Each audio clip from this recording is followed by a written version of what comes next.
ഉറങ്ങിപ്പോയ കള്ളനെ കയ്യോടെ പൊക്കി.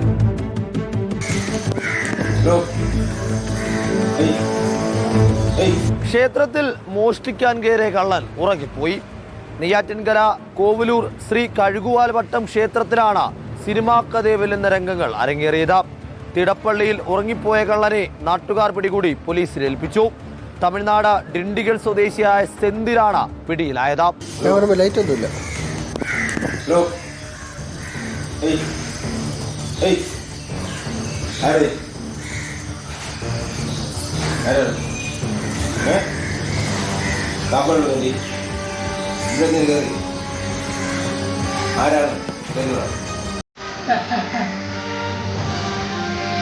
രാവിലെ പൂജാരി ക്ഷേത്രത്തിലെത്തിയപ്പോൾ ശ്രീകോവിൽ തുറക്കാൻ കഴിയുന്നില്ല. തുടർന്ന് കൂട്ടിലെ തകരാർ ശ്രദ്ധയിൽപ്പെട്ടതോടെ ക്ഷേത്രം ഭരണസമിതിയെ വിവരമറിയിച്ചു. പിന്നീട് നടത്തിയ പരിശോധനയിലാണ് ഇടപ്പള്ളിക്കുള്ളിൽ കസേരയിലിരുന്ന് സുഖമായി ഉറങ്ങുന്ന കള്ളനെ കണ്ടെത്തിയത്. പലതവണ വിളിച്ചിട്ടും മയക്കത്തിലായിരുന്ന ഇയാളെ ഏറെ പണിപ്പെട്ടാണ് ഉണർത്തിയത്.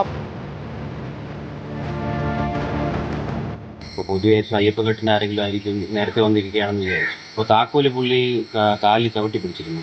താക്കോലെടുത്ത് പോറ്റി ക്ഷേത്രത്തിന്റെ വലിയമ്പലത്തിന്റെ നട തുറന്നു. ഒന്നാമത്തെ നട തുറന്ന് രണ്ടാമത്തെ നട തുറക്കാൻ വേണ്ടി നോക്കിയപ്പം അത് തുറക്കാൻ പറ്റുന്നില്ല. അപ്പോൾ രണ്ടാമത് വീണ്ടും ഈ പുള്ളിയെ വന്ന് കണ്ട് തോന്നി തുറക്കാൻ പറ്റുന്നില്ല എന്ന് പറഞ്ഞ് വിളിച്ചിട്ട് ഈ പുള്ളി എണീക്കുന്നു. ഇങ്ങനെ കസേരയിൽ ഇങ്ങനെ ഉറങ്ങിയിരിക്കുകയാണ്. പോറ്റി എന്നെ വിളിച്ച് പറഞ്ഞതിൻ്റെ ഭാഗമായിട്ട് കമ്മിറ്റി ഞങ്ങളെ വിളിച്ചറിയിച്ചു. അപ്പോൾ അവരൊക്കെ വന്ന് തട്ടിയാണ് അയാൾ ഉണർത്തിയത്.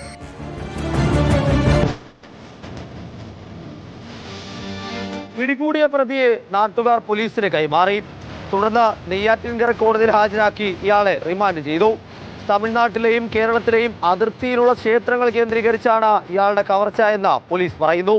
2 സംസ്ഥാനങ്ങളുമായി നിരവധി കേസുകളും ഇയാളുടെ പേരിലുണ്ട്.